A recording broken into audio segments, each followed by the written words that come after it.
Unahan sa Pilipinas. NBC Manila Broadcasting Company. DZRH, member, kapisanan ng mga broadcaster ng Pilipinas. Member KBP. Oras! Eksakto en punto. 6:04. Balitang makatotohanan, balitang maaasahan. ACS Balita. Walang makakaligtas, walang makakalampas. San mang sulok ng kapuluan, Luzon, Visayas hanggang Kamindanawan. Basta't may balita, ipagwagwagan ng sikat na tagapagbalita. ACS Balita. Kasama ang 2x2 tandem Anthony Taberna at Jerry Baha. ACS Balita. Ang programang ito ay hatid sa inyo ng ACS Manufacturing Corporation, ISO certified, maker of world-class quality Pride detergent. Araw ngayon ng Friday, January 16, 2026. Sa ulo ng ating ACS Balita. Pilipinas hindi kasama sa suspensyon ng US visa processing ayon sa embahador ng bansa sa Amerika. Libreng Wi-Fi sa EDSA busway stations inilunsad. Piso sumadsad sa panibagong record low na 59.46 kada dolyar. Mga Chinese nationals may visa-free entry sa Pilipinas simula ngayon. Lisensya sa mga baril ni Atong Ang kinansila ng PNP. At misis at anak pinatay ng padre de pamilya Nako. dahil sa manok na panabong Nako. sa Bukidnon. Magandang umaga, Luzon, Visayas at Mindanao.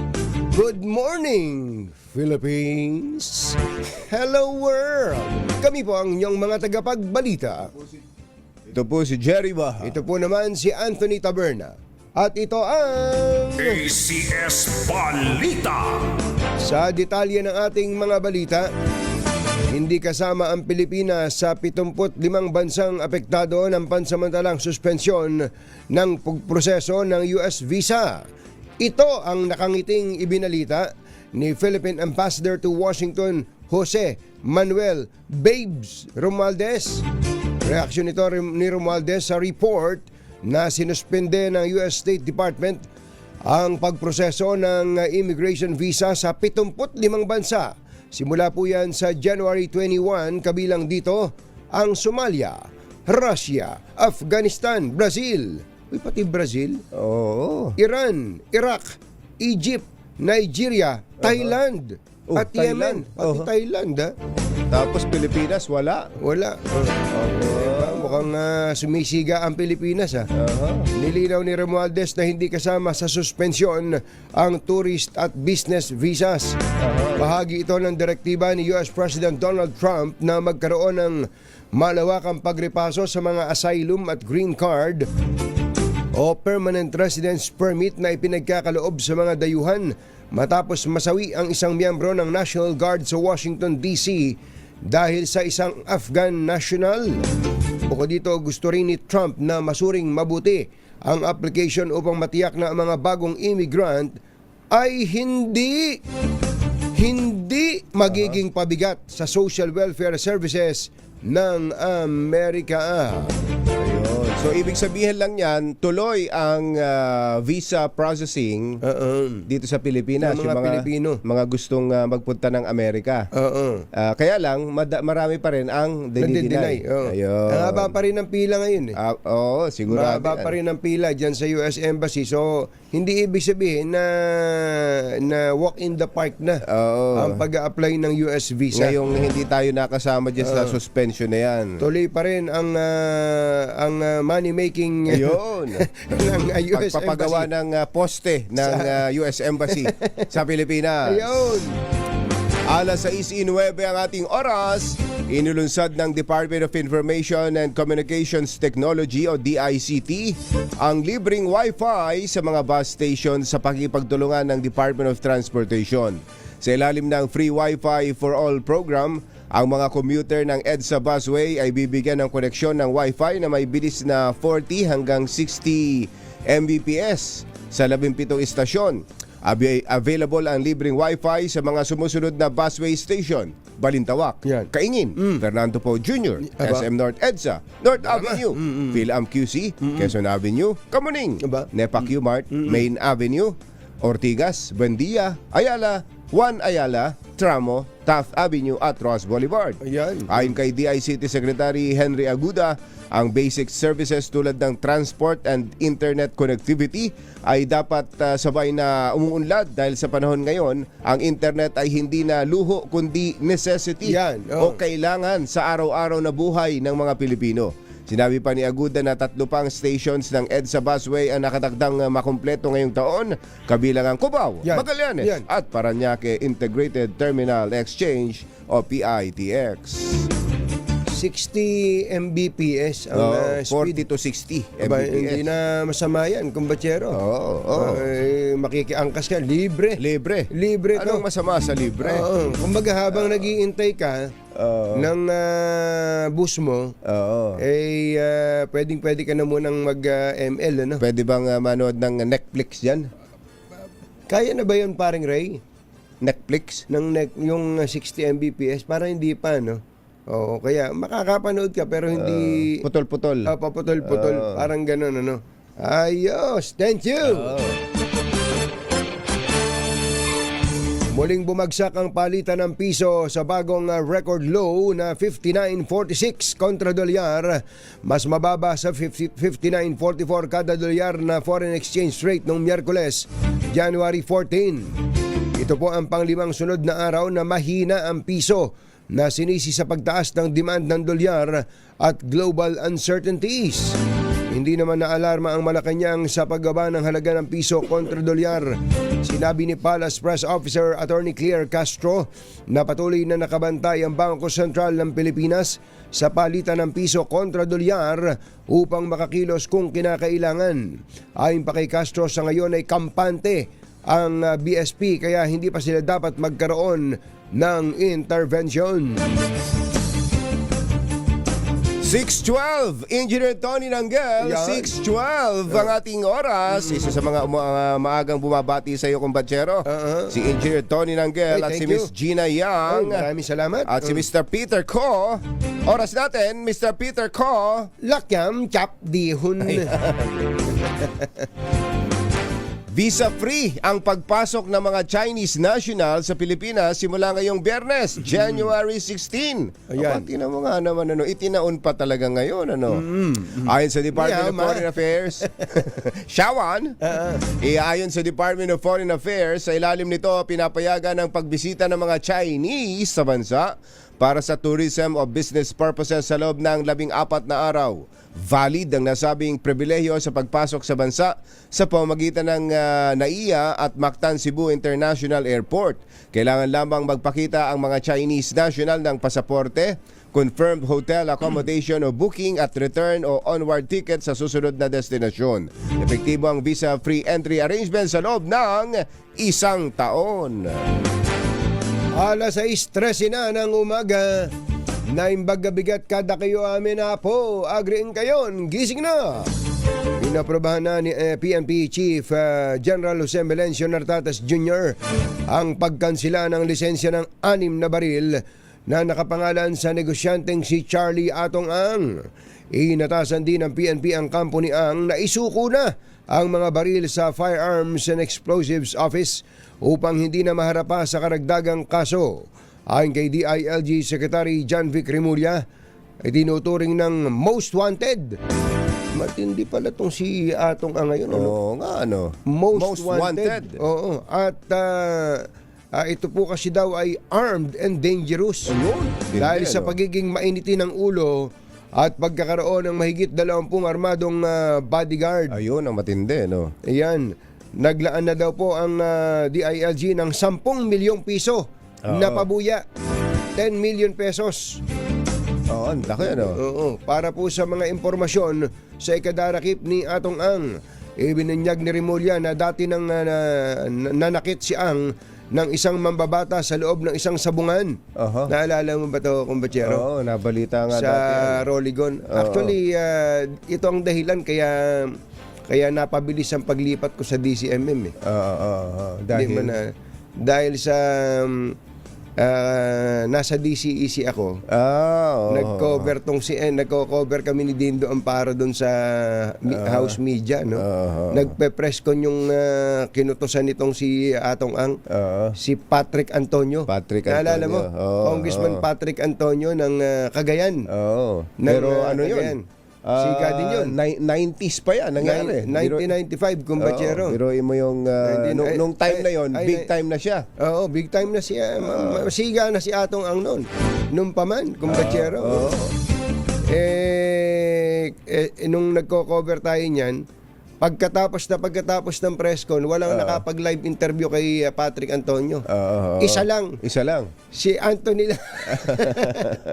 Hinila ko kagad siya. Si Puning reporter pa lang, Jeric. Si Puning reporter, naunahan ko yung Naunahan. Tagad. Si Ray Sibaya, naunahan ko. Mamata-mata si Ray Sibaya.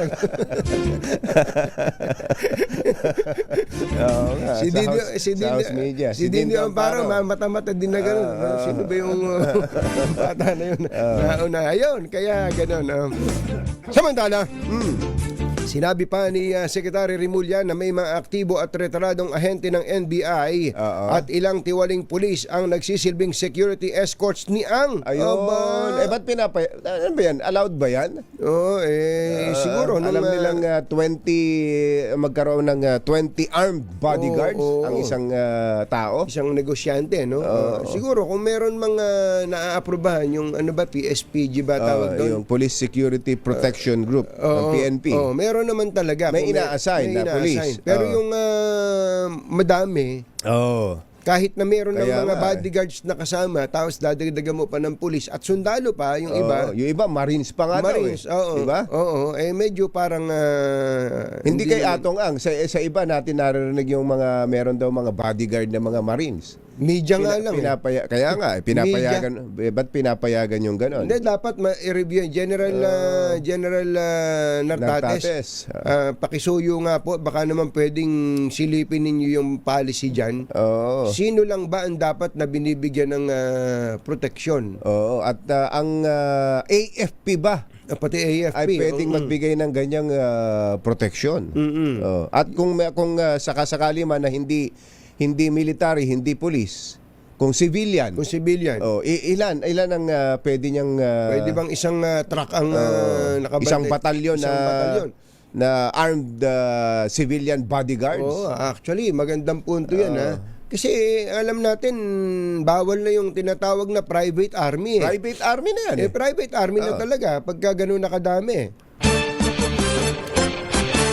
6:17 ang ating oras. Aya Janam Tang. Happy birthday daw, Kumbatsero. Lakyam chap chit hun. Ayan. Nauwi sa trahedya ang pag-aaway ng mag-ama na ang ugat ay panabong na manok sa Bukidnon. Nasawi ang 54 anyos na misis at ang 34 anyos na anak na lalaki habang kaagad namang naaresto ang 65 anyos na padre de pamilya. Sa report ng Bukidnon Police, lumitaw na nakikipag-inuman ang suspect ng kumprontahin ng anak matapos ilaban ito ang kanilang manok na panabong gayong mas bata pa ito sa kalaban. Dahil dito nagtalo ang mag-ama na nauwi sa pisikalan o suntukan, pero mo mag-ama nagsuntukan, hanggang sa madampot ng tatay ang isang hunting knife at sinaksak Naku po. ang kanyang sariling anak. Nang marinig ng nanay ang sigaw ng anak ay gagad nitong kinumpronta ang mister, pero maging siya ay sinaksak din sa dibdib ng kanyang asawa. Kapwa dead on arrival sa ospital ang mag-ina at kagad na sumuko naman ang suspect na kinasuhan ng double parricide. 6:18 na ng umaga. Susunod! Tito Boy! Nako, bumagsak daw ang padalang pera o kumonti ang padalang pera ng mga Pinoy sa Pilipinas. Kung kailan pa bumaba ang ang piso. piso. Oo, kung kailan na masaya ang pamilya ng mga OFWs. Oo. Alamin ang mga balitang yan at iba pa sa pagbabalik na ACS Balita. 6:19.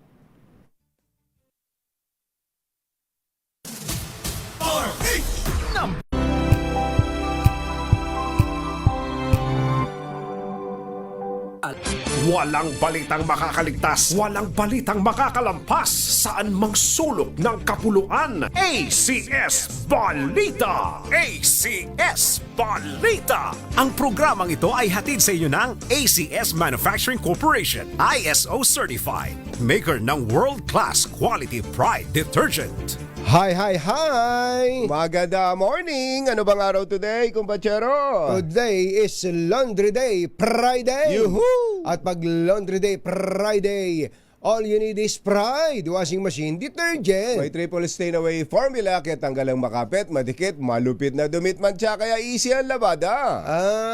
Kaya pala mula noon hanggang ngayon, all you need is Pride! All you need is Pride! ACS! Kasama ang 2x2 tandem Anthony Taberna at Jerry Baja. ACS Balita. Ay, doon po sa mga taga-barangay Buting, Pasig City. Oy, Congressman Roman Romulo, Mayor Vico Soto. Ay. Gusto nyong manalo ng Pride Detergent at ng 1,000 at marami gumising pa. kayo maaga. Oo, lakasan nyo na inyong mga radyo. Ito, nagme-message na si Congressman Roman Romulo, bumabati. Oo. Happy birthday daw. Imbitado kayo. Imbitado kayo, Mamaya. Oo. Alas 12. Sabay-sabay, tanghalian, ha? Tanghalian po. Kung saan man po kayo naroon, sabihin nyo, ang tanghaliang ito, iniaalay ko.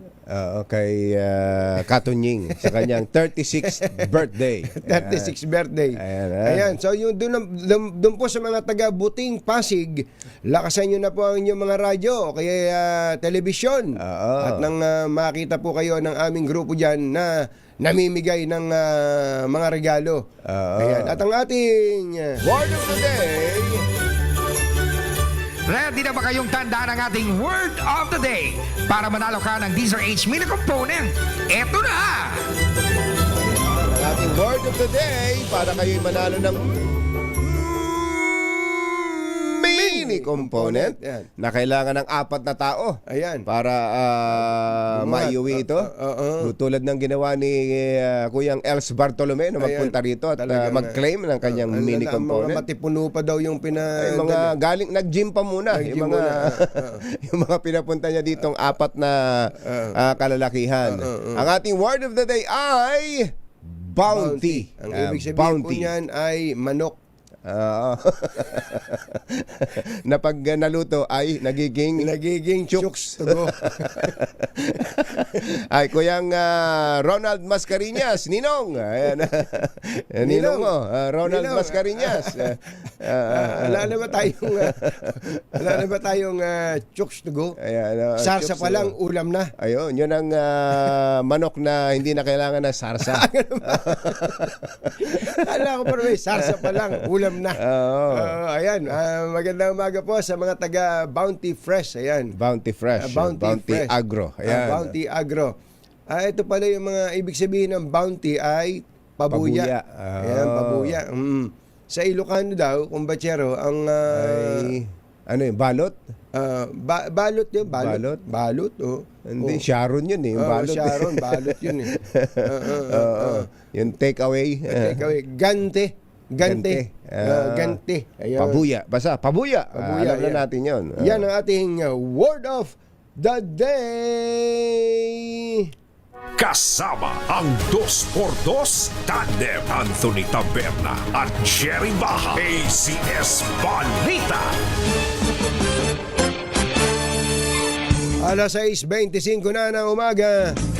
Bumagsak sa 6-month low ang remittance o perang padala ng mga overseas Filipino workers sa Pilipinas noong November 2025. Sa datos ng Bangko Sentral ng Pilipinas o BSP, umabot lamang sa $2.91 billion ang remittance noong Nobyembre Pinakamababang buwan ng remittance na naitala sa loob ng 6 na buwan mula Mayo 2025. Bagamat mas mataas ito kumpara sa $2.81 billion noong November 2024, mas mababa pa rin ito kumpara sa $3.17 billion na remittance na naitala noong sinundang buwan o noong October 2025. Samantala, dumistansya muna sa media ang lead counsel at tagapagsalita ng negosyanteng si Charlie Atong Ang. Ayon kay Attorney Gabriel Villarreal, layo ng desisyong ito na hindi maapektuhan o mailagay sa alanganin ang mga legal na hakbang na kanilang ginagawa para sa kapakanan ng kanyang kliyente. Ayon kay Attorney Villarreal, ang kanyang pansamantalang hindi pagharap sa media ay bunsod ng kanyang abalang schedule, lalo't kasalukuyan siyang nagbabalangkas sa mahalagang pleadings na isusumite sa mga korte. Yun ang pala. Ayos lang yun. Ayos lang. Bumaba ang kita ng LRTA noong nakaraang taon dahil sa mas maraming libreng sakay at mas mataas na diskwento na ibinibigay sa mga pasahero ng LRT2. Ayon sa LRTA, tumaas ng 10% ang ridership ng LRT2 noong 2025 at umabot sa 58.75 milyong pasahero, ang pinakamataas sa kasaysayan ng LRT2.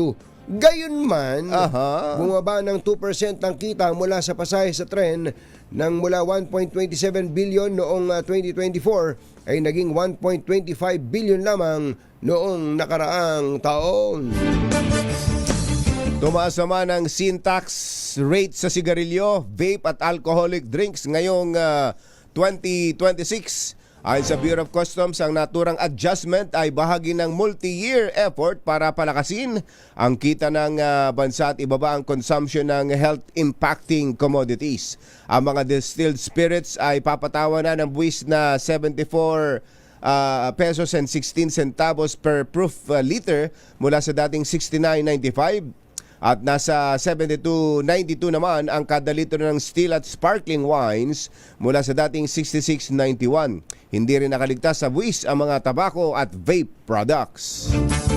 Naghatid sa kabuuan ng ating ACS Balita, ito po si Anthony Taberne. Ito po si Jerry Baha. Kasama ang 2x2 Tandem Anthony Taberna at Jerry Baha. ACS Balita. Balitang makatotohanan, balitang maaasahan. ACS Balita.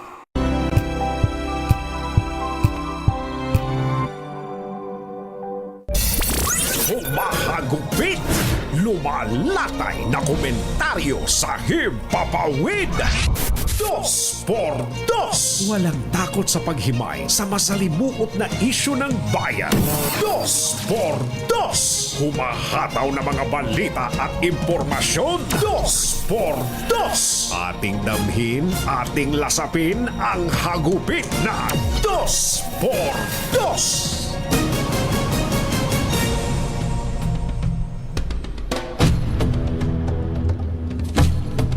Tatlong dating opisyal ng DPWH at isang kontratista ang pasok bilang mga state witness sa mga kasong kinasasangkutan ng ilang opisyal ng pamahalaan kaugnay sa maanumalyang flood control projects. Kabilang sa tinanggap sa state witness program ng pamahalaan sina dating DPWH Undersecretary Roberto Bernardo, dating DPWH Bulacan 1st District Engineering Henry Alcantara, dating DPWH NCR Director Gerard Opolencia at ang may-ari ng Sims Construction Trading na si Sally Santos. Dahil dito, sinabi ni Justice Acting Secretary Frederick Vida naligtas na sa criminal liability ang apat at ito ay bahagi ng kanilang karapatan bilang state witnesses. Nagbalik si Bernardo at tatlong iba pa ng mahigit sa 316 million pesos sa kaban ng bayan bilang bahagi ng restitution. Sa kabuuan, makakatanggap ang pamahalaan ng inaasahang 1.5 billion pesos mula sa apat na state witness. Isyu ng bayan. Katotohanan. 2x2. At maitim ang balak, magtago ka na. 2x2, si Jerry at si Anthony. Narito na, 2x2, hahataw ng todo. Urado ka, 2x2, ang katotohanan. Dala nila, 2x2, walang sinasamba pali. Maniwala ka, 2x2, hahataw ng gusto tol. Umasa ka, 2x2. 2x2.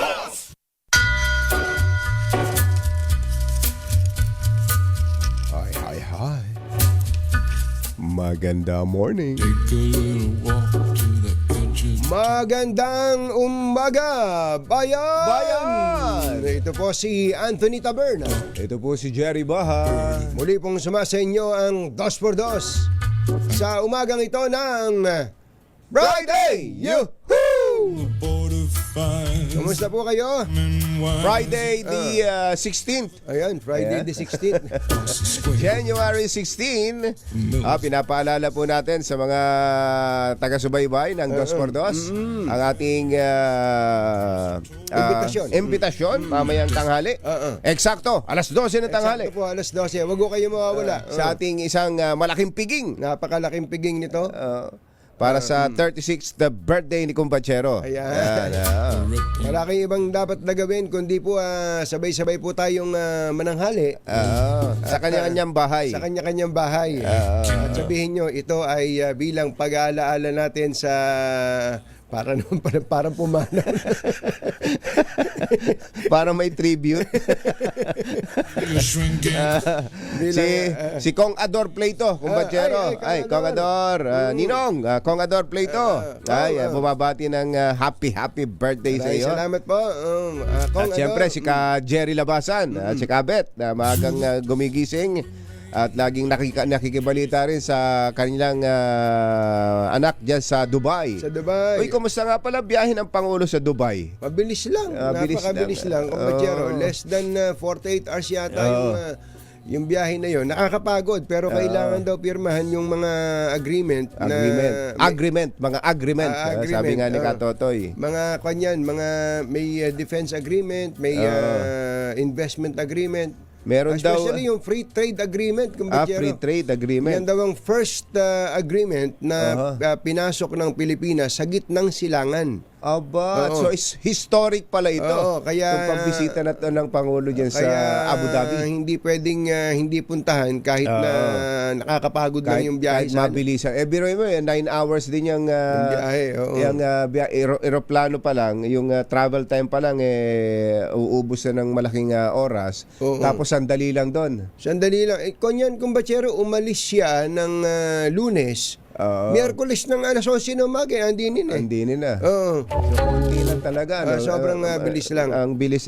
Meron daw nilagdaan ding kasunduan tungkol sa pagtatayo ng data center sa Laguna. Ganoon. Oo.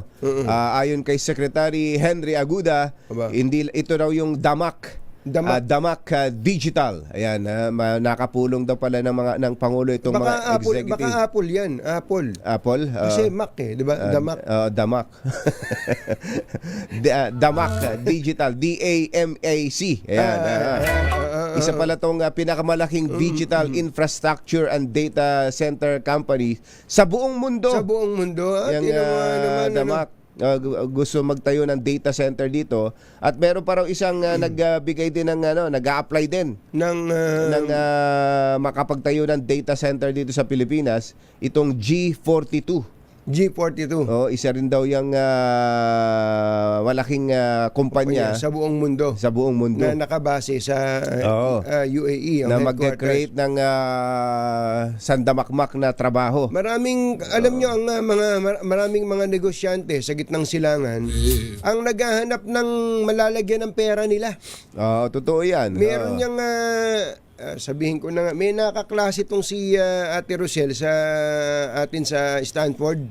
Sa Stanford University na ang kanilang taga-Saudi to, Kumpachero, taga-Saudi naman, tiningnan ko nga tuloy i-chinek ko yung pangalan ng kumpanya. Mga funders sila, funders. Funders. Parang talagang yun lang ang trabaho nila, maghanap ng kung saan pwedeng mamuhunan. Oo, $1 trillion yung kanilang asset Ba, matindi. Napakadaming pera. So talagang malaking bagay na yung investors' confidence. Yan. Numero uno yan. Para lakas loob sila na maglagak ng puhunan dito. Totoo Ano yan. ba? Tulad niyang si Damak. Damak. Saka yung isa. G42. Si G42. Siguro Siyempre, hindi naman basta-basta maglalagak ng bilyon-bilyong halaga ng investment yan. Kung hindi nila nakikitang may future. May magandang kinabukasan yung kanilang investment. Totoo. Alangan namang magtapon lang ng pera yan. Magtapon ng pera. So sana tuloy-tuloy ito. Negosyante yan. Alam niyo yung ating political problems, yung political storm na ating pong laging kinakaharap. Sabi nga dati kung lang tuwing malapit lang ang eleksyon Ngayon whole year round meron po tayong problema sa politika. Para bang araw-araw may eleksyon. Hindi na nawala. Hindi na nawala. Pero dapat po matuto na tayo na ma-insulate ang politika sa negosyo. Di ba na napag-usapan? Sa ekonomiya. Sa ekonomiya kasi hindi pwedeng laging patawarin yun na sa termino. Hindi pwedeng laging nakasuso sa politika yung ekonomiya natin. Walang mangyayari. Wala pong mangyayari. Hayaan mo mag-away. Sabi nga niya, hayaan mag-away ang mga politiko basta matatag at matibay ang economic fundamentals. Tulad na lang sa mga biyaheng ganito. Siyempre, kapag ikaw kalaban sa politika, ayan, biyahe na naman. Yan. Nauuwi lang, biyahe na naman. Ayan, pero kahit naman sinong malagay dyan sa Malacanang at sinong leader ng isang bansa, kailangan itong ganyang mga biyahe para nga sa investment, para sa pamumuhunan. At yan puhunan. Yung magkano man ang ginastos mo dyan, puhunan yon. Yung sulit Sulit yon sa magiging balik. Totoo. Sobra-sobra magiging balik. Saka, alam nyo, I'm sure maraming nakikinig sa atin na nasubukan ng bumiyahe. Masarap lang bumiyahe pag nagbabakasyon. Pero pagka bumiyahe ka para magtrabaho, Nako, sakit sa katawan. ayaw mo nang bumiyahe. Hindi, yung bibiyahe ka para mag-chill-chill lang, okay yun. Masarap yun. At your own time, gigising ka ng alas 9 ng umaga, naka-hotel ka, kakain ka kung kailan mo gusto kumain, mamamasyal ka kung saan mo gustong pumunta. Pero yung kararating mo ng alauna ng madaling araw, kailangan gumising ng alas 4 ng umaga dahil meron na kayong tatrabaho. Isusumpa mo, sabi nga ng mga bumibiyahe. Kahit nga mga nagko-cover mga magko-cover mga lang sa presidente. Parang halos naranasan natin to nung tayo mga reporter. Yes, halos hindi mo nakita yung lugar na pinuntahan nyo. Uwian na. Hindi mo nakita, hindi mo naramdamang ikaw pala yung nagpunta ng Abu Dhabi. Uwian na. Ganda pa naman yan sa Abu Dhabi. Hindi ba andyan yung Ferrari World? Yung Ferrari. Ferrari World. Malamang yung mga reporter na nag-cover dyan, anong Ferrari World? Uwian na. Ang mga kumbatsero ng bayan, Katunying at Ka-Jerry. Dos por Ay, dos. Katelo Santos ng Cabiao, Nueva Ecija. Happy birthday din po sa inyo. Aba, ka-birthday mo pala, no? Sabay nating may birthday yan si Katelo at binabati din natin ng happy birthday itong si Kuya Arnold. Kuya Arnold ng Baysa. Kaguro ko to sa Baysa, kapereho ko din ng para ng birthday. Happy birthday, Kuya Arnold.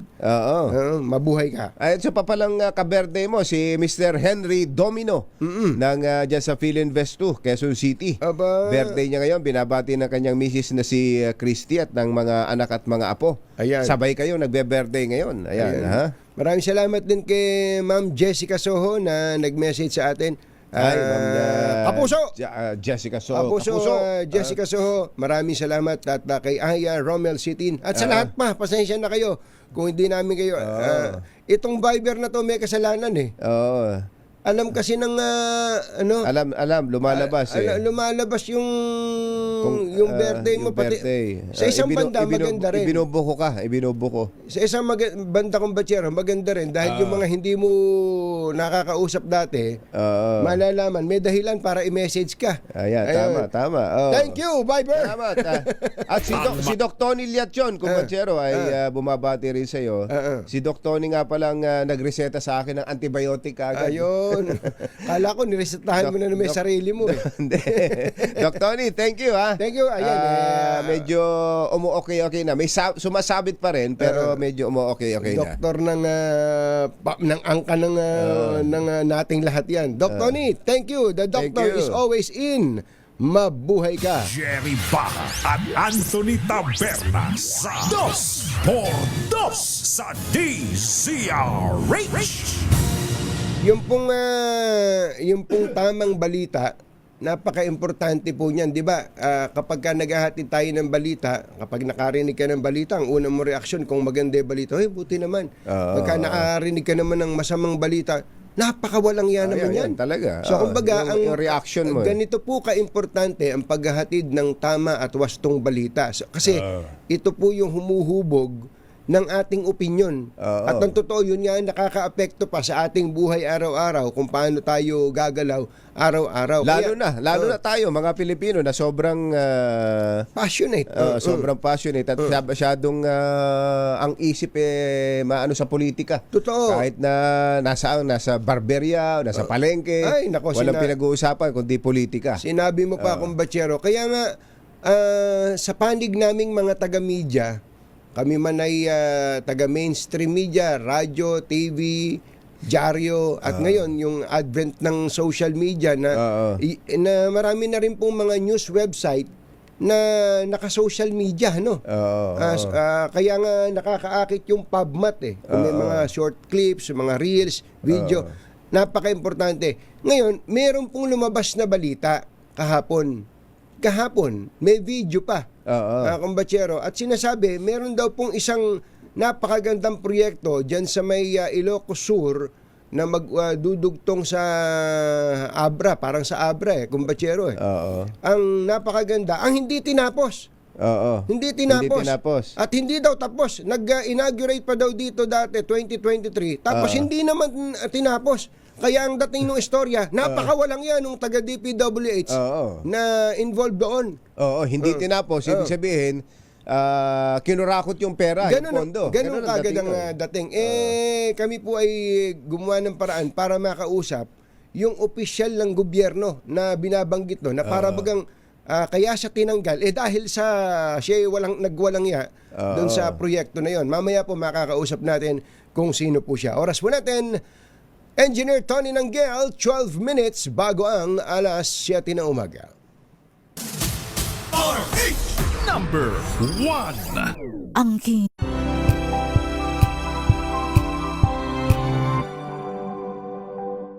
Dalawang to. Kaya kung maitim ang balak, Magtago ka na. Anthony Taberna, Jerry Baja, 2x2.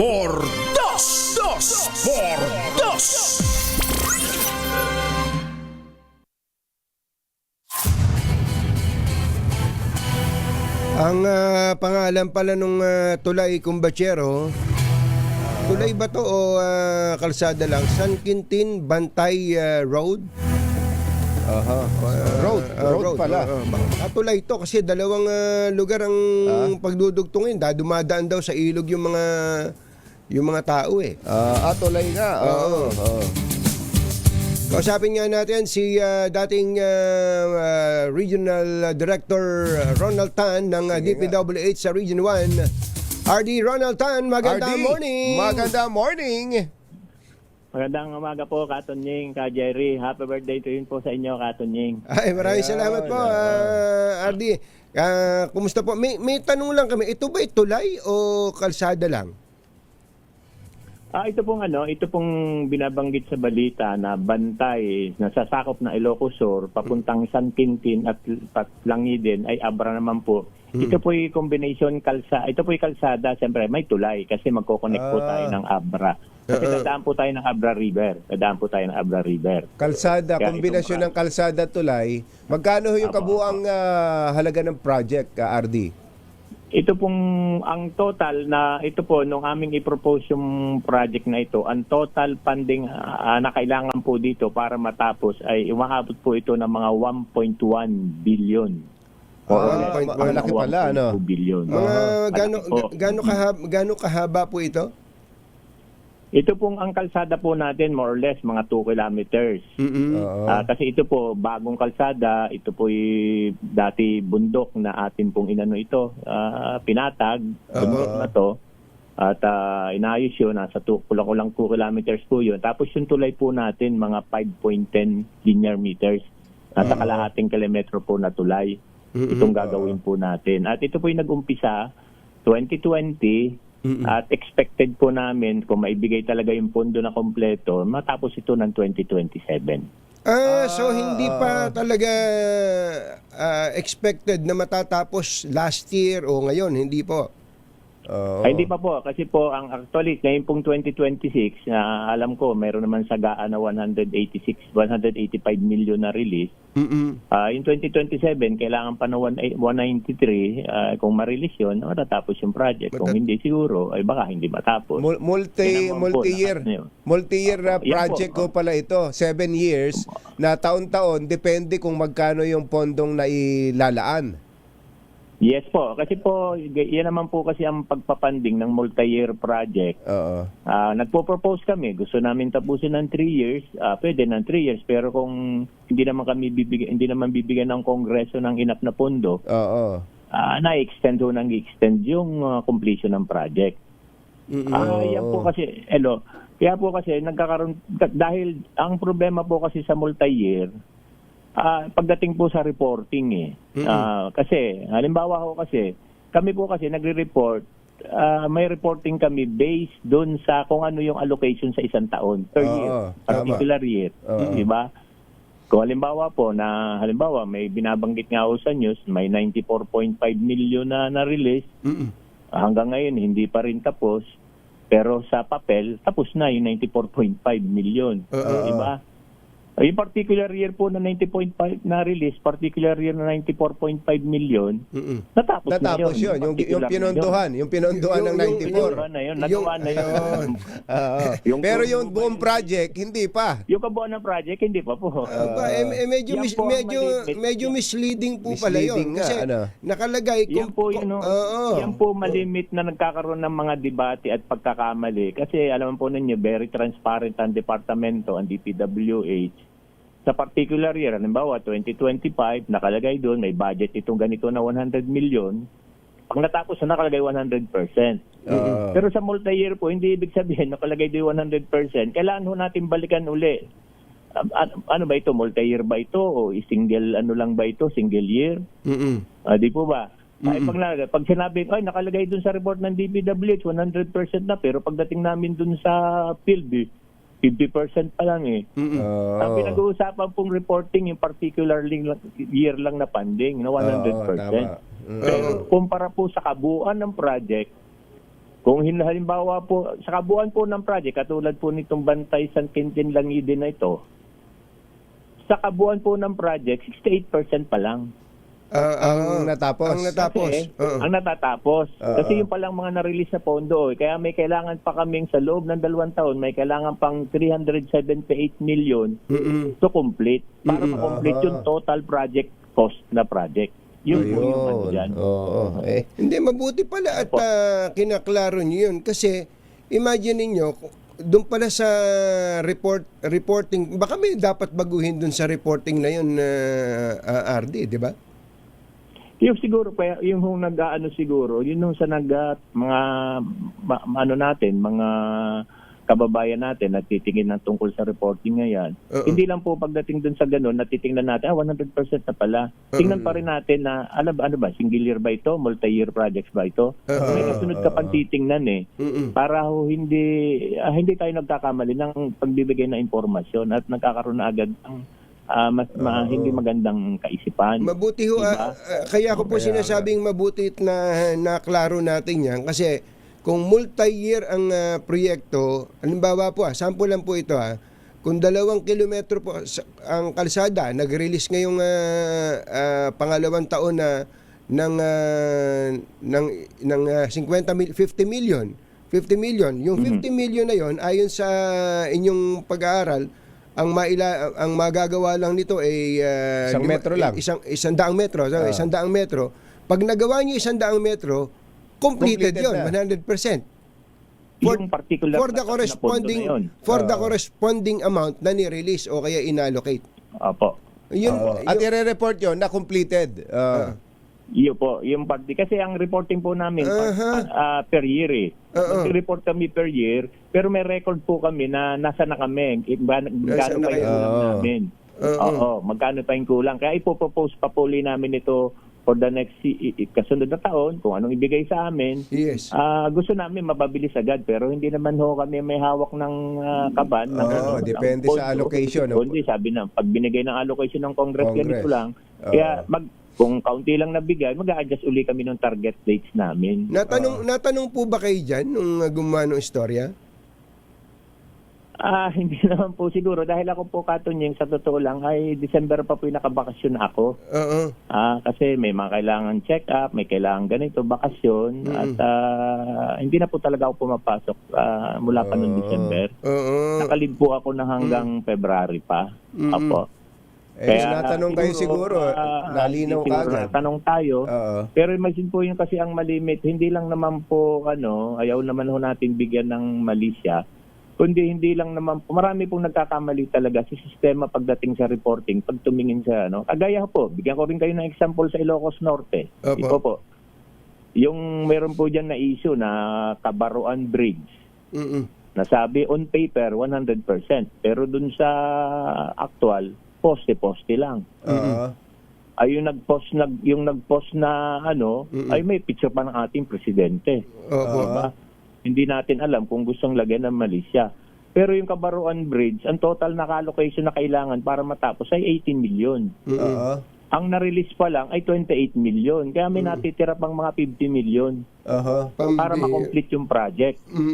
At yun ay hihingin ngayong, kung mabibigyan ngayong 2026, 2027, dun pa lang masasabing completed yung project. At ang binabanggit na completed doon ay yung pa lang din kung magkano yung unang ni-release. Yung 30 million na unang na-release, yung pa lang din ang unang na sinasabing 100%. Hindi ko kaya, project. RD, hindi ko kaya kailangan baguhin yung sistema ng yung wordings sa pagre-report? Siguro po ay pwedeng baguhin na lagyan na 100% part of total ganito. Yung ayun, ganito. pwede siguro. Para mas klaro. Opo. Mamimiss din po ninyo. Ito po yung problema ng budgeting natin eh. Ang dami ho kasi mga pondo ngayon na hindi naman napupunduhan ng isang taon lang. Diba? Kumisan, actually, particular, recite ko rin yung sa amin, sa lalawigan ng Quezon. May proyekto kami dyan na may proyekto yung ating governor dyan at yung ating congressman. 2016 pa, yung tulay na nagko-connect sa papunta ng Alabat Island. 2016 pa po yung project na yun, pero ngayon wala pang 50%. Dahil hindi napopondohan. Hindi napupunduhan ng yung na tama. Hindi napupunduhan. Ang tingin ko naman pa, may mga pronouncement naman po si Sec. Giso na maganda po yung kanyang gagawin. At sinasabi niya na yung mga hindi natatapos at kailangan tapusin talaga at naumpisahan, ay dapat tapusin agad. Actually, yun po yata ang dapat na maging priority eh. Lalo na nga po, yung mga yung mga big impact projects na kung hindi matatapos, hindi marirealize yung objective noon, kung bakit ginagawa yung mga tulay na nagdurugtong sa dalawang isla. Kung naumpisahan nga, hindi naman matatapos, nag-aksaya lang tayo ng pera dyan at nag-aksaya lang tayo ng panahon dyan. Katulad nung sa Alabat na sinasabi nyo, nung pong isang araw, meron kaming nanalo kami, may na-interview kami din, nakikinig sa DCRH. Binanggit ko pa nung Alabat yung tulay. Nung pala, wala pang 50% yung tulay na yan. Wala pa po, pero yung pong mga ginatawag nating board files ay nandun na sa dagat. Na halos. Yan, dapat ponduhan yan. Napakaganda po ng project na yan. Hindi na kailangan magbangka yung mga tao para makarating doon sa isla.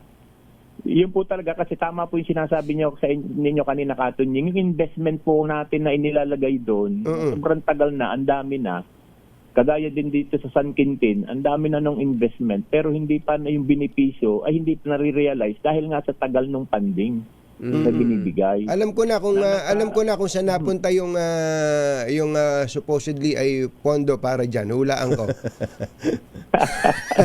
Napunta sa nung mga nakaraan taon sa flood control projects. Tulad din ng pondo ng yung highway diyan, anong tawag doon sa highway diyan sa Quezon? Maharlika, di ba? Yan din yung ang daming reklamo diyan yung highway na yan papuntang Bicol. Si Attorney Gary De Castro nagte-text sa akin nung marinig niya na itutuloy na, popondohan na ni Secretary Vince. Tuwan-tuwa Yung Maharlika. Yung Maharlika Highway. Di pa ganun din ang nangyari doon, RD? Yes po. Laging nababawas yung pondo, nagpo-propose ang DPWH, ganito ang kailangan pondo, pero pagdating po sa Kongreso, babawasan din naman. Yan po yung nangyayaring sitwasyon natin. Kami naman po, ang yung pagre-request naman po ng pondo ay tandyado ng DP. Hindi naman po nagre-request ang DP ng pondong hindi kayang tapusin sa isang taon kasi sayang din naman po yung pera Kung halimbawa po, kung kaya lang tapusin ay mga 300, 400 million sa isang particular na project, pwedeng gawin. Yun lang po naman ang re-request dahil kung multi-year yan, may kasunod namang taon. Hindi naman pwedeng request na agad ng DP yung 1 billion, lalagyan ng 1 billion pero hindi ho na magagastos mo ng sayang naman na naka-stack yung pera. Kaya hindi ho naiiwasan yung multi-year na planning kasi hindi naman po tayo mayamang bansa na kailangan na 1 billion dito, bigyan na 1 billion yan. Hindi po, pinaplano din po yan. Tama po. Ang ganda sana nung yung pera. Ganda sana ng proseso na yun. Well, thank you po sa paglilinaw, RD. Pero may isang tanong na lang po ako, no? Siyempre, ang lumalabas sa balita ngayon, para bang kaya kayo inalis sa DPWH Region 1 dahil merong para bang ang dating kayo iniimbestigahan sa anomalya dyan. Okay, tanungin ko lang po, just for the record, kayo po ba iniimbestigahan talaga o kayo ini-reassign lang ni Secretary Vince Dizon? Hindi po, kasi yung pagdating po kasi sa investigasyon, dahil ito yung nationwide naman po yung naging problema sa flood control. Kaya naman po lahat ay subject sa investigation, lahat ng opisina ng DPWH. Subject sa investigation, lalo na doon po sa sinasabi na suspected ghost project. Pero pagdating po dito sa Region 1, kami po sigurado wala po kong ghost project dito. Yun ang importante. Natapos na po dito yung natapos na rin po ang verification dito ng lahat. May mga NBI, may police pa yata nagpunta diyan. Lahat na po 'yan. May COA, po yung ICI diyan, may COA, lahat na. So sa Region 1 walang ghost project. Region 1 walang ghost project. Wala po. At ang po diyan, at ang isa pa po niyan, yan naman po yung naging malinaw na rin na sa kabuuan ng buong DPWH ay mayroong mga naanuhan hindi natin alam sa ibang lugar kung may nakita. Pero at least dito po sa Region 1 wala naman po at ang alam ko naman po yung nasa naman po natuloy-tuloy naman po yung investigation pa sa buong Pilipinas po. Lahat naman po iniimbestigahan. So far din naman po sa Region 1 maayos at ako naman po ay nagpaalam na rin naman po noon. Ako'y December pa nga ay ako yung nagbakasyon. Naka-leave na kayo December pa. Naka-leave pa ako po. At kasi nga kailangan check-up na gawin. May mga kailangan maraming ayusin. Ako po ay nagbakasyon. Actually hanggang February nga po yung akin nakapal na bakasyon. Meron naman pong sinabing mga ganyan, mayroong sinabing ano po natin yon, hindi na po natin, ayaw ko na rin pong nirelieve ba, ginatito ba, okay lang po yun, wala naman ng problema dahil ako naman po, inihanda ko yung sarili ko na talaga naman pong ako'y matagal nang nakabakasyon. Kaya nga po, ang gusto ko lang din pong linawin, yung pagdating din po sa dun sa balita na yung hindi na matapos-tapos yung tulay dito sa Ilocos. So, nakita ko kasi dito sa nakita ko po kasi hindi ko naman napanood na masyado. Nakita may nagpadala lang ng caption sa akin 94.5 million longest bridge sa Ilocos Sur. Hindi pa rin tatapos. Alam naman po ninyong hindi kayang tapusin ang 510 linear meter ng 95 million. Opo. Ardi, salamat po sa Malinaw na. Hindi naman po natin nga masisisi ang ating mga kababayan na gano'n dahil yung sa proseso ng reporting nga na nakita 100%, ang lagi nasa isip nila, hindi naman po yan technical. 100% na pala yun. Bakit nakita ko 50% lang? Kaya nga eh. Pero Ardi, more or less tama naman po. Maraming salamat po. Thank you so much Thank po you, sa Ardi. paglilinaw. Magandang umaga po. Maraming salamat kay Ingat kayo. Jesse. Happy Opo. birthday po sa inyo. Happy birthday. Thank you. Ardi Ronald Tan, mabuhay po kayo.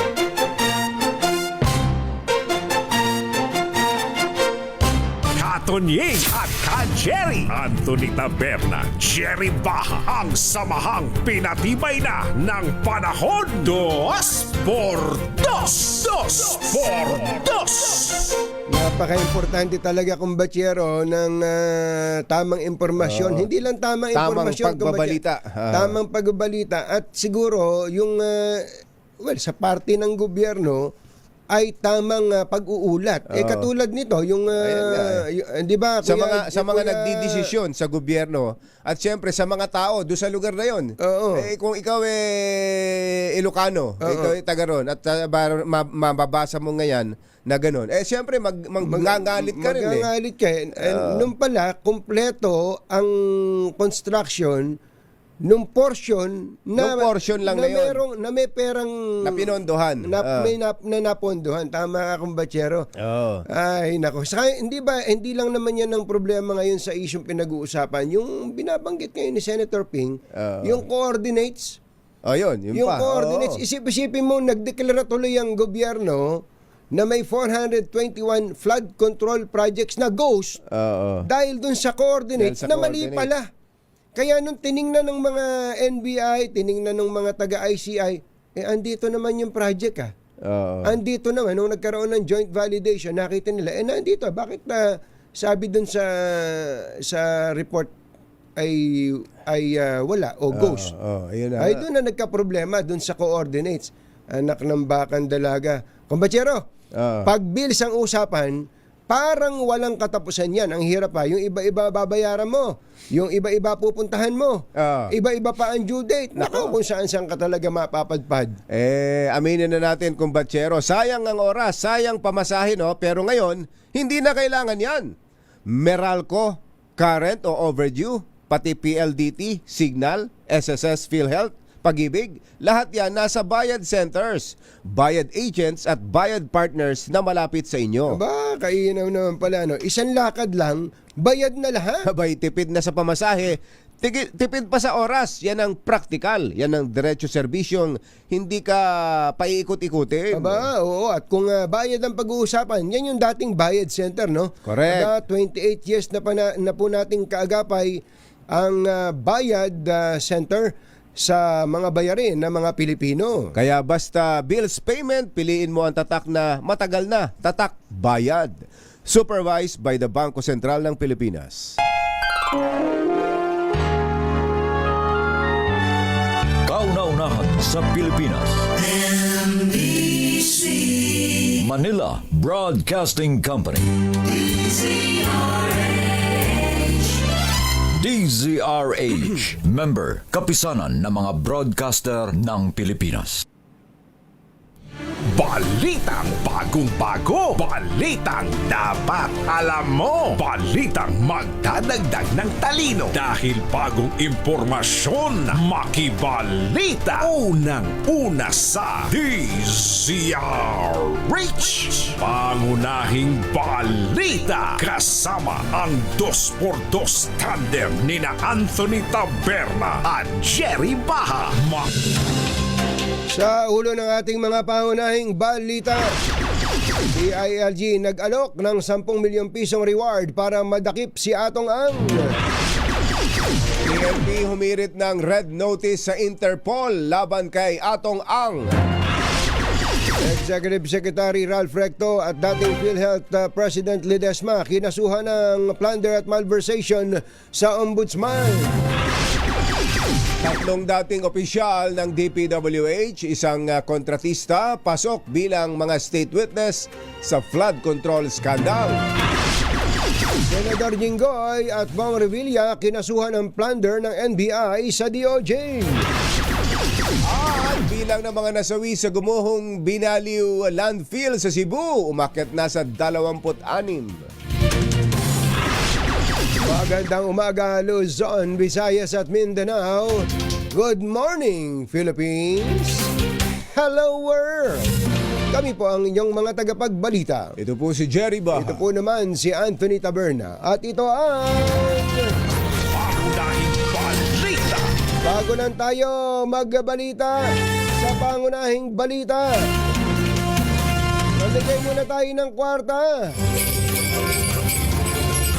Tumutok sa DZRH at manalo ng instant 1,000 pesos sa Pasko Panalo Malacash Promo kasama ang Pride Detergent.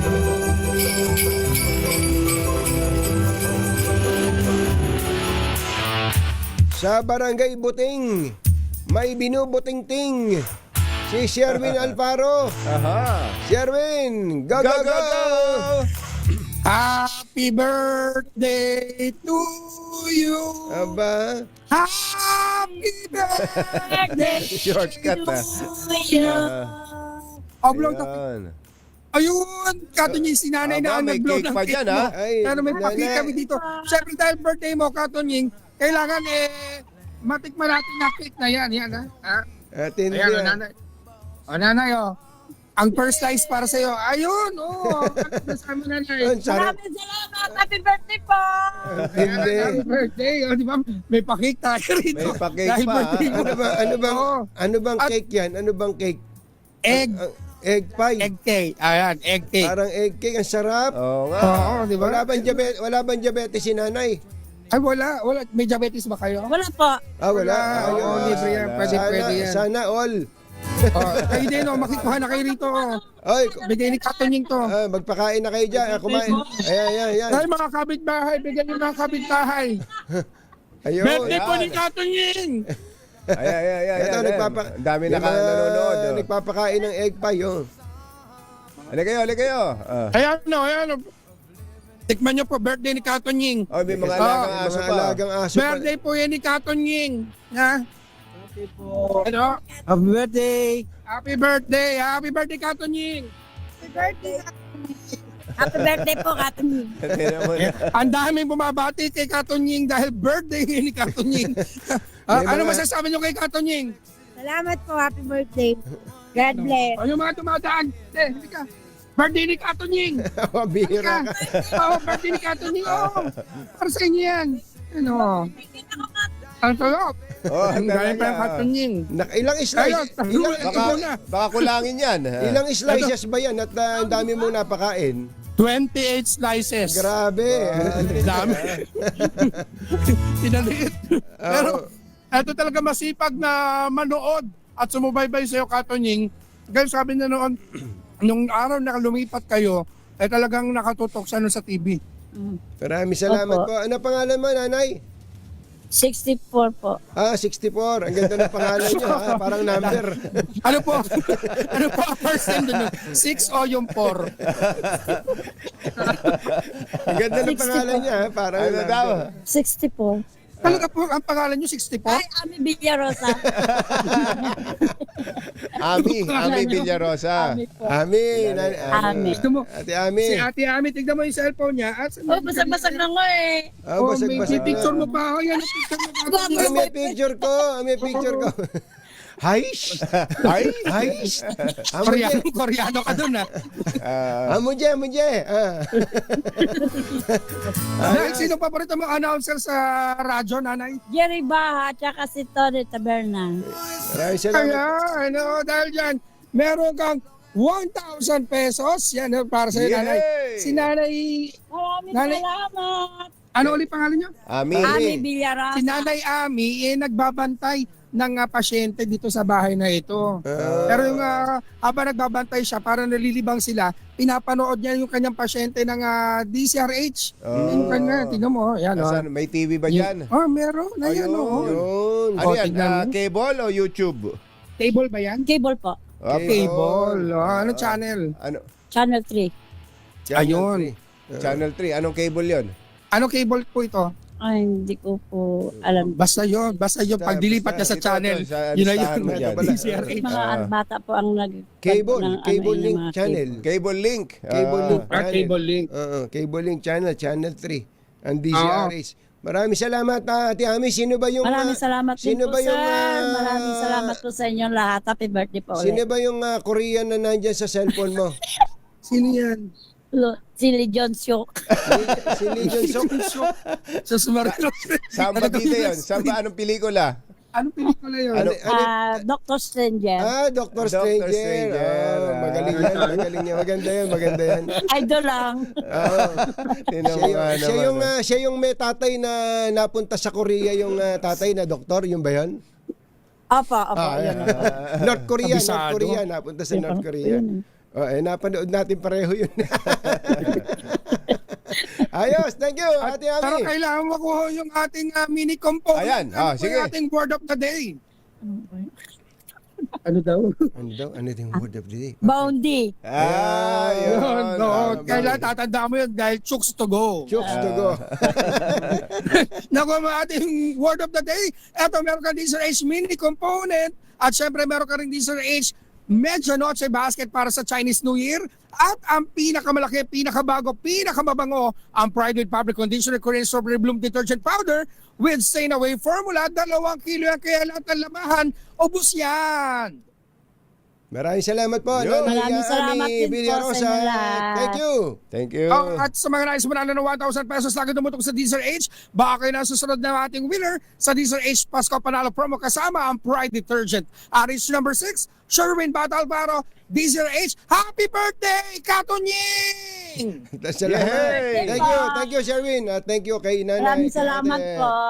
Ate Ami Villarosa. Thank you. Pangunahing balita. Ang isa po sa tinututukan natin mga kapamilya, mga kapuso, mga kapatid, mga kabarkada ay ang farm to market roads. Ang laki po kasi ng pondo na inilaan ng Kongreso para po sa farm to market roads sa taon na to. Oo. Ang dami, may mga ghost din yata silang na-discover dyan nung Ayan pa, nung oo. nakaraan eh. Talaga. Isipin mong yung iba ay naging road to my farm. Ayan, Road to my farm. buti nga sana kung may road to my farm. Ang problema kung talagang ghost. Yun ang mas Yun ang masakit. matindi, oo. At mamaya po, makikipag-usap tayo sa isang mama na isa po ito sa tinututukan niya ng husto para masiguro na yung pera na inilalaan para sa napaka-importante kasi ng farm to market roads eh. Oo. Hindi ba kaya nga tumataas ang presyo ng mga produktong agricultural pagdating na sa mga consumers dahil nga hindi Walang maihatid, daan. hindi maihatid ng mabilis. At ang dumidiskarte diyan yung mga yung mga traders. Pupunta kami sa lugar nyo kahit na bako-bako yung kalsada, bibili namin ng mura tapos ibebenta namin ng mahal. So yung trader ang kumikita. Mamaya po makakausap po natin ang chairman ng Senate Committee on Agriculture. Hulaan nyo kung sino siya. May premyo. May premyo din. Lahat na lang may premyo dito sa DCRS. Mamaya po makakausap po natin siya. Oras po natin, Achi Ahya, Mr. Jelam Tang, Chityam, Diap Gohun, 7:25 ng umaga. Magbabalik po kami. This time check is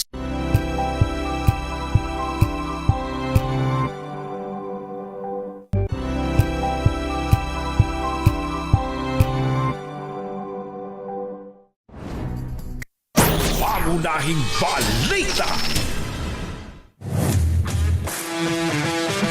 Alas 7:32 na umaga.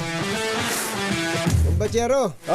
Meron nga ba? Totoo nga ba? Meron? May signal ba? Oo. Alamin nga natin ang sitwasyon dyan sa EDSA Busway kung makakapag-Netflix na ang mga sasakay ng bus. Doon sa RH5, Val Gonzales. Come in, Val! Jerry at Anthony, pahirapan ang pag-access dito sa free. Talaga naman. Yung pagkakapasok ko, nalungkot na ako. Sa simula pa lang. Pahirapan. Kami nandito ngayon, Jerry at Anthony, dito sa may Mega Q-Mart Station ng EDSA Busway. Kung maka-access naman, ay manifest. Hindi ka nga Manifest. pwedeng makapag-Facebook. Hindi ka pwedeng makapag-Facebook. O kaya naman ay as in wala. Ganon ka nipis. Talagang hindi, I don't know kung pwedeng tawagin na masama naman sigurong sabihin na walang pakinabang, pero yun yung nararamdaman ng ating mga kababayan dito. At dahil bagong install, Jerry Anthony, karamihan, hindi pa alam ng mga kababayan natin Oo, tulad yan, kung bago pa lang, konti pa ang nakakaalam, so dapat mas mabilis pa nga yan Di ba? Correct, dahil walang nakaka-access. Konti pa lang gumagamit. Sample na lang, Jerry Anthony. Itong ating pilotong si Otoy Gaddafi Jr. Ito sana yung gagamitin niya para makapag-broadcast tayo rito mismo sa may Mega Q-Mart station. Pero, ilang beses nang napakamot ng ulo. Hindi ma-access. Kung maka-access ka man, ay as in wala. Walang signal. Ako mismo, gamit ko yung aking cellphone. Isang iPhone 17 na Pro Max. Fully paid. Installment. Installment. Installment. Pero 17 Wala As in talaga, seryoso, Jerry Anthony, wala talagang access. Hindi ka maka-access. Hindi mo pakikinabangan. Wala kang magagamit. Napakaganda ng layunin dahil ang binabanggit 40 to 60 terabyte daw yung Mbps. Mbps. Mbps yung may bibigay na sa signal, lakas ng signal dito sa ating mga kababayan. Pero I am sorry sa DICT, hindi ho ma-access. Pakinggan na lang natin itong ilan doon sa ating mga kababayan. May nakausap kami rito, Jerry Anthony, para malaman din natin kung yun din ang nararanasan ng ating mga kababayan na gumagamit o dumadaan araw-araw dito sa EDSA Busway. Maraming tulong siya sa mga mga commuters. Malaking tulong siya. Libreng wifi. May libreng wifi na raw dito sa estasyon ng MRT. MRT wala? Hindi niyo alam. Sige. Aba, mabilis pa pwedeng gumawa ng assignment dito. Ako po hindi po dahil ako mahal Hindi ko na ako nag-aaral. Hindi rin po. Dahil mamahalis rin po kagad din yung mga wala assignment. Sa wifi na dito sa EDSA Busway. Wala sir. Ngayon ko lang alam. Ngayon ko lang alam. Nasa ano ka mismo? Ikaw ay dispatcher mismo, hindi mo alam. Doktor. Doktor daw. Sir, hindi ko alam sir. Tawag lang ng tawag ng pasayro. Sakay lang ng sakay. Tingin-tingin. Kanya-kanyang load. Ayo. yung una kanina, ang kanyang binabanggit, naputol lang yung binabanggit yung unang babae na nagsalita kanina. Ang kanyang punto, kung meron man, pakikinabangan. Kaya lang, wala ho talaga. Okay. Yan yung Baka ayusin pa. Kung hindi pa alam ng publiko, ng mga mananakay, ipalam natin, tulungan natin, katulad ng ginagawa nating pagbo-broadcast, information dissemination sa publiko. At kung mahina, o kung dun sa tanong, pakikinabangan pa, siguro pondohan pa para pakinabangan mismo ng taong bayan yung programang ganito na makabubuti sa kanila. Mula rito sa Mega Q-Mart Station ng EDSA Busway, kasama ko pa rin si Otoy Gaddafi Jr. Ako si Pal Gonzales, DJ Una sa Pilipinas, una sa Pilipino.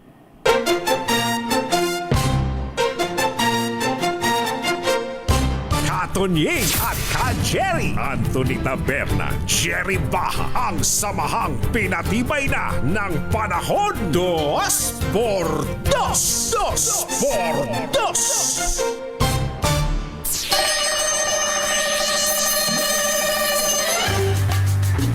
$33 billion pesos Wow! Ang budget ngayon ng Department of Agriculture para po sa Farm to Market Roads. Ngayon po itong 2026. Kausapin natin Senator Kiko Pangilinan, ang chairman ng Senate Committee on Agriculture. Mr. Senator, magandang morning! Si Katunying po at saka si Ka Jerry.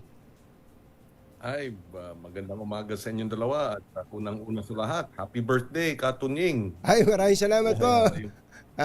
Senator, Timing pala ang ating pag-guest. timing. Happy birthday. January born ka rin pala, tulad ni Sharon. oo nga po Capricornia, alam niya, Sharonian po kami Kaya, Capricorn.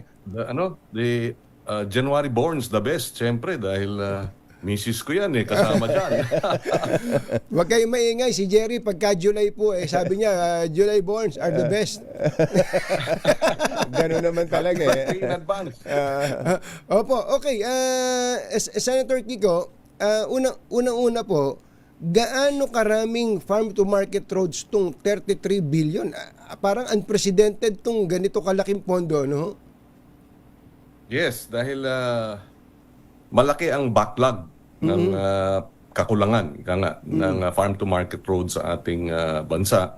About 60,000 kilometers yan na kinakailangan punaan. Kaya napakahalaga na mabantayan ng husto itong 33 billion na farm-to-market roads na hindi maabuso. At marami tayong iniligay na safeguards at mga special provision sa batas. Ibig sabihin, batas din itong special provision na ito para tiyakin na hindi malulustay ito at mababantayan ng husto ng ang paggastos dito sa 33 billion. Ideally po ba, gaano ka mahal o magkano ba ang ginagasta sa 1 kilometrong farm-to-market road? Yes, natalakay natin yan. Kaya nga dun sa budget hearing na lumalabas up to 20% ang dagdag na gastos last year, no? Lumaki ng 20% overprice. Kaya sinasabi ng Secretary of Agriculture, si Secretary Kiko Laurel, kayang mapababa ng hanggang 20% kada kilometro. Kaya malaking magiging katipiran pag na-implementa. Nilipat natin from Public Works, dati kasi DPWH ang nag-implementa ng Farm to Market Road. Tinanggal natin from the DPWH at niligay sa ilalim ng Department of Agriculture. At hindi lamang yun. Naka-geotag lahat. Ibig sabihin ay hindi maaring magkaroon ng Road to My Farm project. Dahil maraming ganyan naka-geotag. Yes. So, maraming mga safeguards. Tiniyak din natin na titiyakin ng DA yung project cost. Involved din ang PPP, yung private sector, para magkaroon ng competitive bidding. At sa mga areas na kaya ng LGU na magkaroon ng ganitong pag-iimplementa ng farm-to-market roads, sinama din natin ang mga LGU. Ang naging model natin ay yung kapanahunan ni Secretary Armin, Brother Armin, Luistro, ng Department of Education. Dahil nung sinama ang private sector sa school building program at sinama ang LGU, at one point, 600 school buildings ang napapatayo every week. Kaya talagang pag private sector ang involved, pag LGU ang involved, at ma-implementa ng tama, kaya talagang tiyakin na mahabol itong at mabantayan ng maayos ang infrastructure. Yun ang ginawa natin ngayon dito sa Farm to Market Roads. Kasama ang private sector, kasama ang LGU, at DA ang magpapatupad. Pero Senator. Pareho kasi silang Kiko Pareho silang Kiko sa Linawin ho natin, from DPWH, inilagay na sa DA ang farm to market roads. Baka isipin ng mga kababayan natin, may mga engineers, may expertise ba ang DA para magpatupad ng ganyang klase ng mga proyekto? Yes, well, meron silang Bureau of Agriculture and Fisheries Engineering. Ito yung BAFE. At base dun sa budget, mabibigyan sila ng dagdag na budget for administrative matters para ma-implementa itong mga proyektong ito. So, dadagdagan nila ang kanilang tauhan para matiyak ito. Pero please note, yung DepEd naman, nung kasagsagan nga nung 600 school buildings a week, nung panahon ni Brother Armin, siyempre, tinanong din yan, may expertise ba ang DepEd para sa ganitong klaseng infrastructure project? Tiniyak na yung private sector involvement, LGU, maayos. Kaya kaya din ng DA. At inassure tayo ni Secretary Kiko Laurel na galing sa private sector na kaya nilang maipatupad ito. So, babantayan din natin. In fact, nung BICAM conference, we all agreed na i-convene itong congressional oversight on public infrastructure expenditures. So, babantayan din natin. Ang farm to market roads, bata pa kayo, naririnig na natin yan congressman pa kayo. Bakit na bata pa siya? Bata pa rin tayo noon. Mas lalo tayong bata noong time na yon. Naririnig na natin yan. Hindi kaya mapondohan na naman dito yung mga dati nang napondohang farm to market roads, Senator Kiko?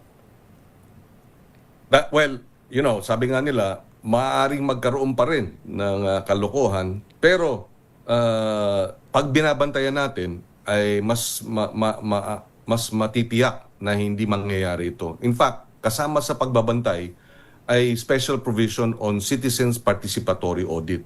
Ibig sabihin ay pwedeng tapos merong online dashboard para mai-report itong mga proyekto as is, where is, habang nangyayari, may mga reporting yan. Babantayan din natin yan.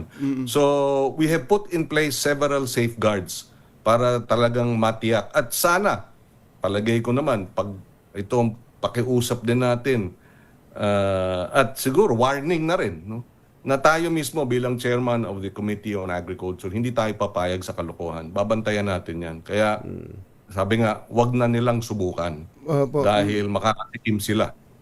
Papatawag natin sila sa Senado, papapaliwanag natin sila, isasampinan natin sila kung kinakailangan pag nakita nating mayroong mga kalokohan. Kaya panawagan din sa ating mga nasa LGU, sa private sector, ang ating mga citizens groups, ang ating tanggapan, ang tanggapan ninyo sa pagbabantay. Let us know kung may mga hindi tamang mga impormasyon na hindi tama ang pag-implementa.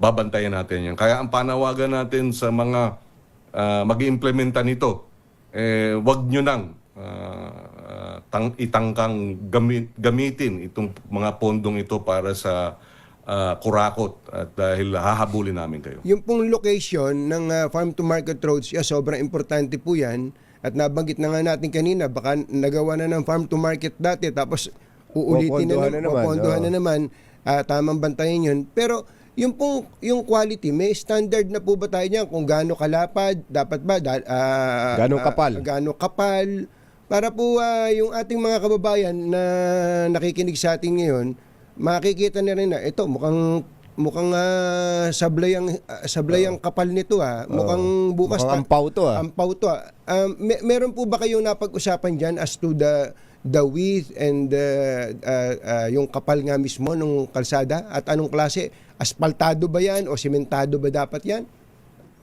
Yes, kasama din sa ating special provisions budget na magkaroon ng detailed engineering design and program of works, at yung approved budget for contract ay kinakailangang ma-validate ng DA.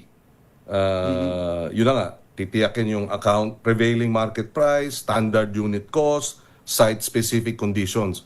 So meron pang validation ang Department of Agriculture, Bureau of Agri and Fisheries Engineering sa mga magiging implementasyon at mga winning bids dito sa farm to market road. So kasama yan sa pagbabantay. So yung Congressional Oversight Committee on Fisheries and and Agricultural Modernization nung araw, parang activated pala to ngayon, Sen Kiko, kayo ang pinaka ulo nun? Yes, that is correct. Pero in this case, si Senator Win Gatchalian mismo ang nagsabi, gusto niya sa Committee on Finance mabantayan itong farm-to-market roads. So wala tayong problema ron. We are more than willing to support itong Congressional Oversight Committee under the chairman of the Committee on Finance para tulong-tulong na sa pagbabantay. Iba pa yung Coca Farm. And that too, i-reactivate natin yan. Plus marami tayong bills na hinain na, nag-sponsor na tayo. Magkakaroon ng Congressional Commission on Agriculture and Fisheries. Parang yung EDCOM. Yes, opo. Sa counterpart niyo sa education. Ay, maganda po yun. Alam mo kung Bachero, kaya magandang tutukan natin to, yung pondo na dapat ay nasa flood control, inilipat dito sa sa agriculture. Ang nakinabang dito, agriculture sector, saka yung education sector. Kaya ito, tutukan natin to. Ito naman ang dapat natutukan. Opo, tutukan talaga natin. Opo. Pero doon sa ghost flood control projects ditong mga nakakaraan, nakumpleto na ba investigasyon doon at may kompletong report na ba doon, Senator Kiko? Ang sinabi sa atin ng secretary ay they're looking at completing it itong January. Kasi 5,000 ata itong ino-audit nila ng mga proyekto. At meron nang nakitang mga ghost projects, no? At hinahandaan na ang pagsampa ng mga kaso. So, we will again follow this up sa DA, yung kanilang commitment na by January matatapos yung kanilang audit of previous farm-to-market road projects. Ayun. Sir, dalawang item na mabilisan na lang at wala na pala kaming oras. Ang bilis ng kwentuhan natin. Kaumpisa lang natin. Okay. Mag-guest ako ulit. Opo. Wag lang sa July, sa birthday ni baka mas maaga pwede. Okay. Quick question. Yung may binanggit kayo, dapat ang susunod na presidente ng Pilipinas ay hindi manggaling sa mga political dynasties. Bakit niyo po nasabi yun? At meron ba tayong nakikitang ganun ngayon na pwede? Well, sa batas wala. No? Although of course, sinasabi ng ating saligang batas na dapat ipinagbabawal ang political dynasty. So doon tayo nanggagaling. No? Base sa ating konstitusyon, dapat may batas na ipagbabawal ang political dynasties. Kaya dyan tayo nanggaling. Pangalawa, maliwanag. Marami sa ating mga kababayan, lalo na itong nakaraang 2 eleksyon, naging interesado sa halalan at sumama. Naging kandidato pa sa mga SK at napansin nila at nakita nila na ang hirap manalo pag ang kalaban mo ay isang angkan. Parang wala kang pupuntahan. In other words, the political dynasties have nagkaroon na ng monopoly ng kapangyarihan na hindi tama. Na dapat talagang mabigyan ng tsansa ang ordinary nating mga kababayan na naging interesado sa politika, nakita nila yung kurakot, nakita nila hindi maganda, tumaya, lumalaban, pero yun nga, napansin nila na ang hirap labanan pagkaangkan na at pamilya ang kalaban na napakamakapangyarihan, nakaupo sa pwesto, tapos malungkot pa, ginagamit pa ang posisyon para lalong magpayaman. Kaya sa atin, para matigil na itong monopolya ng pagiging public servant, dapat lahat, kahit tricycle driver, barangay captain, pwedeng umasa, pwedeng mag-ambisyon na magserbisyo, wag yung maghanap buhay, no? Magserbisyo bilang lingkod bayan. At yung political dynasties dapat talagang tutulan. At sana maisabatas po yung anti-political dynasty law. Last question. Nabasa niyo naman po yung mga balita ngayon. State witness, Yusek Bernardo, Henry Alcantara, tapos may 2 iba pa, isa po opisyal ng gobyerno at isang contractor. Anong say nyo doon? Hindi po kaya yung mga nababanggit na malaki din ng sobrang laki ng papel dito po sa flood control mess, sila pa po ang naatasan ngayon na magturo pagdating po sa husgado? Well, ultimately, itong recommendation na to ay pagpapasahan ng husgado kung sila ba ay qualified o hindi. Kung ang kanilang testimonya ay walang ibang paraan para mapatunayan kung sino talaga ang mga mastermind, maaring sila ang maging state witness. So, bantayan natin ito kung ganun nga, qualified sila dahil wala nang ibang paraan para mapatunayan, hindi naman sila ang most guilty, sila ay napagsabihan o naimpluwensyahan ng mas nakakataas na mga opisyal, maaari. No? But again, ang korte ang magpapasya kung qualified ba sila. And in the meantime, ito ang lagi kong sinasabi, lahat tayo galit sa kurakot na politiko.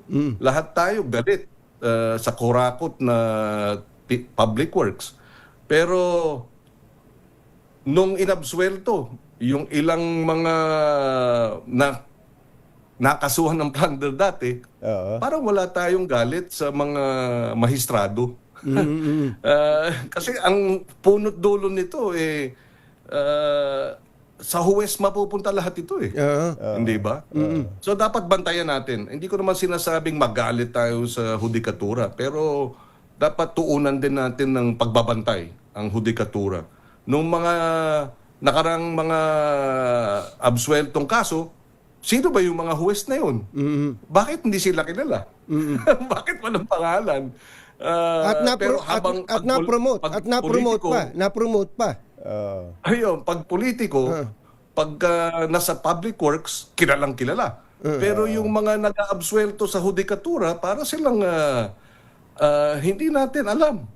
So dapat talaga maging vigilant din ang ating mga kababayan at ang media sa hudikatura, maging mapagbantay. Sabi nga ni Ombudsman Remulla, may mga kurakot din na hudikatura, hindi ba? May mga corrupt na mga judges. Ang panawagan natin din sa Supreme Court, kasuhan ninyo. 'Di ba? I-dismiss ninyo itong mga corrupt, parusahan ninyo para alam din ng hudikatura na hindi sila pwedeng gumawa ng kalokohan. Lahat tayo, sabi ko nga, this is not just a corruption issue. This is also a judiciary system, justice issue. Mas malawak pa nga. Totoo, may abusadong mga politiko. Pero bakit hindi napaparusahan? Nandyan din ang pananagutan ng hudikatura. Senator Kiko, maraming salamat po sa oras. Sa uulitin. Thank you po. Thank you, Senator Kiko. Thank you at happy birthday ulit. I wish you all the best, good health, happiness, success. Mabuhay, magandang umaga at maraming salamat. Salamat po at pakibanggit po kay Ate Shawi, happy 20%. Thank you. Mamaya kakain kami. Matagal pa, mga isang dekada pa ata. Thank you. Okay, happy birthday and maraming salamat. Thank you. Thank you. Si Senator Kiko Pangilinan. Eto na! Namatay yung kandila. Marami pa kami commercial. Eto na yung mga dancers. Mga dancers ng DZRH. Thank you. Talaga pinili nyo yung pagwapo kong picture. Thank you. Maraming salamat sa... Wish. Ang wish ko kay Mother ay lalo siyang sumeksi. Ayan. Si Yuvel, pumayat ka na sana. Lahat kayo dito, bibigyan ko wish. Thank you. At salamat sa ating una-una sa Panginoon Diyos, sa aking pamilya. At sa aking pamilya dito po sa DZRH. Thank you. I love you all. Yay! Thank you. Thank you. Ha? Meron pa? Asan? Ayan o, asan na? Happy birthday to you. Happy birthday. Mapagpalang araw, bossing! Greetings from Food Village! Happy birthday! Birthday na ni bossing! Birthday na ni bossing! Kung saan masarap, dapat pinupuntahan. Terminal 3.2, maligayang karawan to, bossing. Happy birthday, bossing. Wish you a good health and hope your years is full of happiness and success from Terminal 2. Hello, bossing. Happy birthday from Terminal 1. Happy birthday po.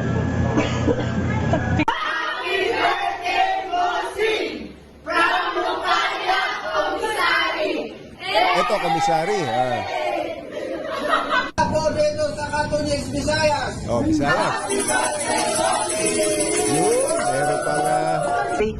From Katunying, Tagaytay. Happy birthday, bossing. Alam mong Tagaytay, oh, may usok-usok pa eh. Happy birthday po, bossing. Wish you a successful business po. And more blessings to come. Live long and be happy po, bossing. And syempre po, good health po sa inyo, bossing, and sa family niyo po. Yay! Happy birthday, bossing. We love you all from KT Admin. Get out! Ayos Happy birthday, bossing. More blessing and God bless. Enjoy your day from Kitchen Coffee. Yay! Grateful. Happy birthday, bossing! May you have more birthdays to come. God bless po. Grateful! Happy birthday, bossing. Make some Thank you. Digong, maligayang karawan sa'yo. Baka naman. Mula sa Odin, Nueva Ecija, kami ay bumabati sa iyo ng Happy Birthday, Bossing! Libangas! Happy birthday, Katunying! Bye-bye. Breakfast, tanghalian, dinner. Maayos pa boses ni Kong Angel yan, ha? Patutay Katunying, ha? Maligayang pagtanda! Happy birthday! We love you. Thank you. Happy birthday, kumpanyero. Maraming salamat po sa inyo. At, hindi, Mother, thank you talaga sa inyo, ha? Thanks nga pala kay John. John. At saka sa nag-edit ng video namin. Oh, ang ganda ng pagkaka-edit niya. Ano? Kita lahat, Kita lahat eh. Puro parang against the light. Maraming salamat po sa inyong lahat na bumati sa mga nagme-message kung Bachero. Hindi na natin masasagot. Pero gusto ko po sabihin, maraming salamat po sa pag-aalaala. Wala ba tayo dyan? Thank you Kumbachero, at salamat at sinamahan mo ako sa birthday ko. Kala ko hindi ka Siyempre naman. Thank you. Bye! Happy weekend! Woohoo! Damdaming bayan. Susunod na. This time check is brought to you by